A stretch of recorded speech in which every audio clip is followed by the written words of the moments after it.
এই গ্রামের কোমলমতি শিক্ষার্থীদের জীবনের পাঠ শুরু হয় বৈঠার শব্দে। শুধু বর্ষায় নয়, বছরের অর্ধেক সময়ই বিদ্যালয়ে পৌঁছানোর একমাত্র ভরসা নৌকা। এ অবস্থা চলছে টানা ৩৬ বছর ধরে। আমাদের প্রতি বর্ষার সময় নৌকায় আসতে হয়, আমাদের নৌকা আসতে খুবই সমস্যা হয়। গোপালগঞ্জের কাশিয়ানী উপজেলার সিংগা ইউনিয়নের ১৫০ নম্বর সিংগা একনারকেলিয়া সরকারি প্রাথমিক বিদ্যালয় যেন ভোগান্তির বৃত্তে বন্দী এক প্রজন্মের গল্প। ১৯৮৯ সালে প্রতিষ্ঠিত এই বিদ্যালয়টিকে ঘিরে রয়েছে চারদিকে থই থই পানি। মে থেকে নভেম্বর পুরো ৭ মাস পানির নিচে থাকে স্কুলঘর। বছরের বাকি সময়ও থাকে হাঁটু সমান কাদা। এখানে ছেলেমেয়েরা খুব কষ্ট করে স্কুলে আসে। বর্ষার সিজন ৮ থেকে ৯ মাস তারা নৌকায় চলাফেরা করে এবং তাদের বাড়ি থেকে স্কুলটা কিছুটা দূরে, যার কারণে ৭ থেকে ৮ মিনিট তারা স্কুলে আসে এবং আসার পথে তাদের বিভিন্ন ধরনের দুর্ঘটনা ঘটে। যে একসঙ্গে দেখা যায় অনেকে আসে, জল উঠে যায়, কারণ নৌকা নেই, কারো এরকম অবস্থা যে তাদের গার্জেন ঠিকমতো সময় পৌঁছতে পারে না। কোমলমতি শিক্ষার্থীরা জানায়, নৌকা চালানোই যেন এখন তাদের পড়াশোনার অংশ। মাঝে মধ্যে ঘটে দুর্ঘটনাও, ডুবে যায় ছোট্ট নৌকা। আমাদের যদি একটুকুনিও ভুল হয়ে থাকে তাহলে আমাদের নৌকা ডুবে যাওয়ার অনেক সম্ভাবনা আছে। নৌকা ছাড়া আমরা স্কুলে আসতে পারি না, আমাদের এখানে ভালো রাস্তা নেই, তাই বছরে ৭ থেকে ৮ মাস আমাদের এইভাবেই স্কুলে আসতে হয়। স্কুলে আসার জন্য নৌকা চালানো শিখছি। আমাদের স্কুলে আসার একমাত্র ভরসাই হচ্ছে নৌকা। আমাদের স্কুলে আসার একমাত্র ভরসাই নৌকা। মাঝে মধ্যে আমাদের তো যখন ভুল হয় তখন নৌকাটা ভুলে যায় মাঝে মধ্যে। বিদ্যালয়ের শিক্ষকরা বলছেন, মাঝি না পেলে বাধ্য হয়ে তারাই নৌকা চালিয়ে স্কুলে আসা যাওয়া করেন। মাঝিরা সময় মেলাতে না পারলে অপেক্ষা করতে হয় সন্ধ্যা পর্যন্ত। আমাদের ছেলে মেয়েদের স্কুলে আসতে খুবই কষ্ট হয়। ওদের নৌকা ছাড়া কোনো বিকল্প নাই।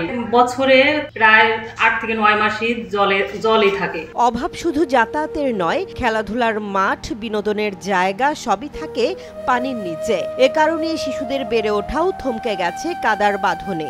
যখন জল যখন শুকিয়ে যায় তখন না থাকে নৌকার পথ, না থাকে ওদের হেঁটে আসার মতো পথ।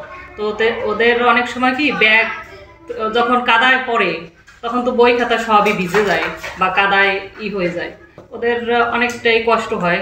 শিশু শ্রেণীতে যেহেতু বাহিরের কিছু বিনোদনের ব্যবস্থা আছে, খেলার ব্যবস্থা আছে, তো বাহিরে আমাদের মাঠ তো নাই, কিন্তু যেটুকু আছে তাও পানির ভিতরে পানিতে তলিয়ে যায়। বিদ্যালয়ের প্রধান শিক্ষক সমীর সরকার বলেন, ৩৬ বছর ধরে ঝুঁকি নিয়ে নৌকায় যাতায়াত করছে শিক্ষক শিক্ষার্থীরা। অভিভাবকরাও সন্তানদের স্কুলে পাঠাতে অনীহা দেখান যাতায়াত সমস্যার কারণে।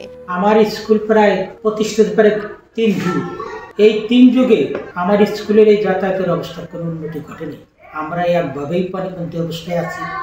সম্ভবত মে মাস থেকে নভেম্বর মাস পর্যন্ত ৭ মাসে আমরা পানিবন্দী অবস্থায় থাকি। উপজেলা প্রাথমিক শিক্ষা কর্মকর্তা উত্তম কুমার সরকার জানান, ঊর্ধ্বতন কর্তৃপক্ষকে অবহিত করে দ্রুত রাস্তা নির্মাণের উদ্যোগ নেওয়া হবে। ১৫৫ নং সিংগা এক নারিকেলিয়া সরকারি প্রাথমিক বিদ্যালয়টি বছরের ৭ মাস জলাবদ্ধ অবস্থায় থাকে। এই কারণে কোমলমতি শিক্ষার্থী এবং শিক্ষকদের নৌকা এবং ভেলায় করে বিদ্যালয়ে আসা যাওয়া করতে বিষয়টা অত্যন্ত কষ্টকর। সেই জন্য আমি মনে করি এখানে একটা রাস্তা একান্ত প্রয়োজন। এ বিষয়ে আমি ঊর্ধ্বতন কর্তৃপক্ষের কাছেও প্রয়োজনীয় জন্য আমি জানাবো। এলাকাবাসীর আক্ষেপ, শিক্ষা জাতির মেরুদণ্ড হলেও কাশিয়ানীর কাজলা বিলে শিক্ষার আলো পেতে এখনো লড়তে হচ্ছে নৌকার ওপর ভরসা করে। তাদের প্রত্যাশা, কোমলমতি শিক্ষার্থীদের নিরাপদ যাতায়াতের জন্য দ্রুত একটি সড়ক এবং খেলাধুলার জন্য একটি মাঠ নির্মাণ করা হোক। কারণ প্রাথমিক শিক্ষা শুধু বই পড়া নয়, এটাই ভবিষ্যৎ প্রজন্মকে গড়ে তোলার মজবুত ভিত্তি। আর সেই ভিত্তি আজও কাঁপছে পানির ঢেউয়ে।